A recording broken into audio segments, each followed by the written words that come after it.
नेपाळमधून सुटका झाल्यानंतर रोहन मोगतळींनी आभार मानलेत. पंतप्रधान मोदींसह मुख्यमंत्री देवेंद्र फडणवीस यांचे देखील त्यांनी आभार मानलेत. रोहन मोगतळी यांनी आपल्या भावना व्यक्त केल्यात.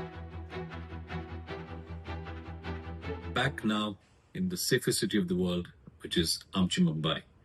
I'm very grateful and thankful to our beloved Prime Minister Modi ji and Chief Minister Fadnavis ji for helping citizens, particularly when they are in distress in another country. I've always heard that Indian citizens who were in problems in other nations were evacuated on high priority by our PMO and different states' offices. But this time it was my first-hand experience.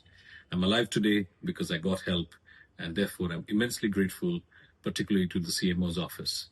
If you're still stuck in Nepal, reach out to the PMO or CMO's office, and I guarantee you will immediately get help. लोकशाही मराठी ऐका, पहा, जागरूक रहा.